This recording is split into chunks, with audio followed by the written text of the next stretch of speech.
Mr. Jack McConnell, thank you very much for joining us at the Institute for Cultural Diplomacy. It's a deep honor to have you here. I've been listening to your speech, and I was looking forward to ask you some couple of questions. And I think that it's a good opportunity also for us, the students, to hear your opinion. So I will start with the first question, of course, if you are willing to, Yes. to answer. So during your ministerial career, how have you helped to boost the trans-international relations? Ooh. Well, I did a lot of international relations when I was First Minister, but also before that, I was Minister for European Affairs.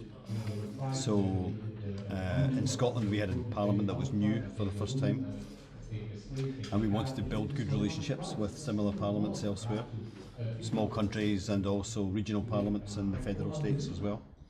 So we had a very strong relationship with Bavaria, with some of the other German Länder, with Salzburg in Austria, with Flanders, Catalonia, and all these different levels of government. So that was at one level. And then when I became First Minister, we had a chance not only to promote Scotland internationally, which was important, to get investment and jobs in Scotland, but also to give something back as well.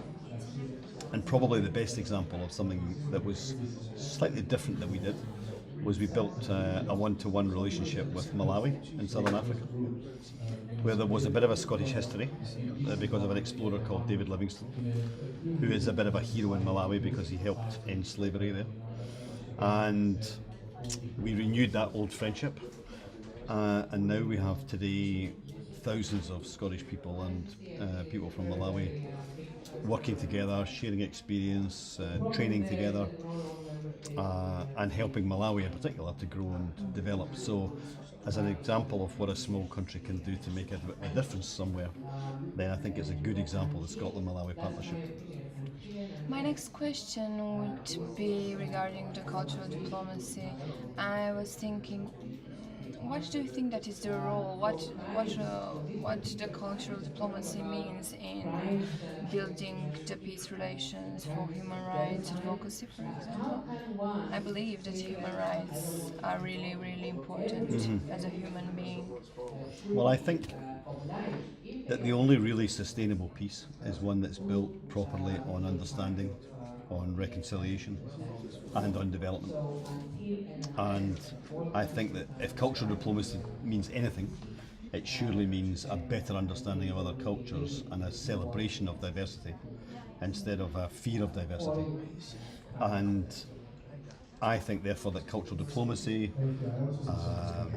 the promotion of other cultures and the understanding of other cultures is absolutely fundamental to bridging some of the gaps that exist in our world between the rich world and the poor world, but also ensuring that in countries or in regions where there is historic conflict, that we can help bring those conflicts to an end. I think understanding celebration of diversity is key to that, and along with economic and social development.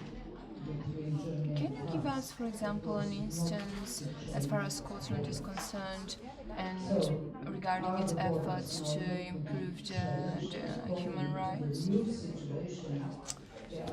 Well, there are lots of organisations in Scotland that are working in this field, and as part of the UK, Scotland makes a contribution to the UK's efforts in the UN and elsewhere to promote human rights.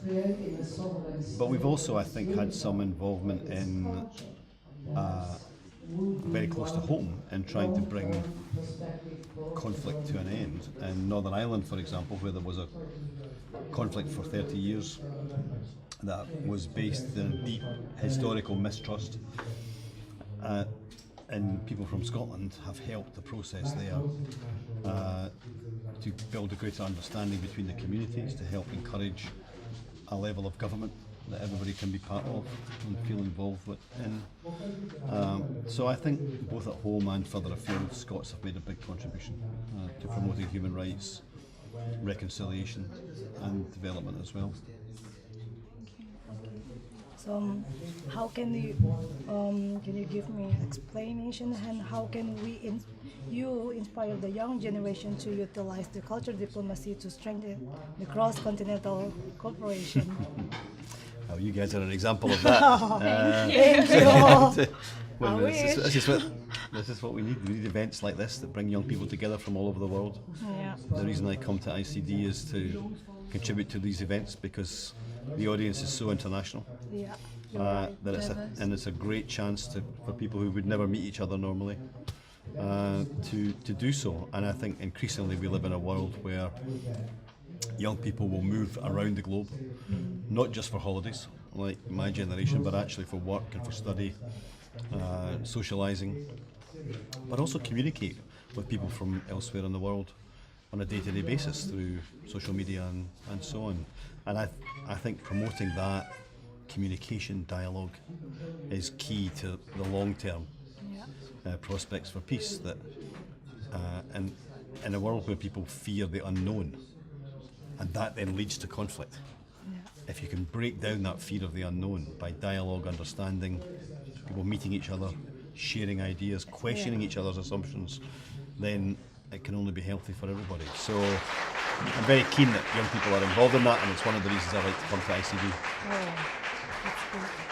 And with regards to the future, what the leaders of the world need to uphold human rights and maintain strong international relations? Well, I think there's a real role for leaders in all of this, obviously, and I think far too often they let us down. So I think it's really important that the young people who are here, and yourselves, pressurise leaders to live up to expectations and to keep the commitments that they make. Too often in the past we've seen treaties agreed or statements, declarations made that have not been followed through.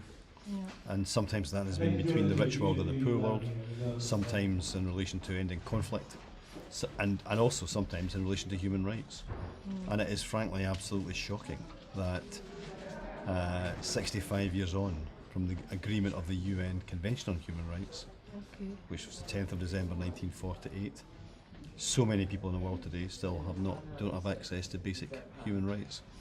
And I think the international community needs to take that more seriously and be very strong in insisting that the kind of behaviours that we see, whether it's corruption or it's dictatorships or it's violence, insecurity, instability, that these things are unacceptable in the 21st century. We should be able to have a much better world today than we had in previous centuries because of the access to knowledge and resources that we have today. And it is time for leaders across the world to take that stand and not just be short term, but be long term in the vision. Yeah. Okay. Thank you Thank you very very much. much. Thank you. It was a Thank deep you. honor to Good to have talk you to you. here. Yeah. Good to talk to you both.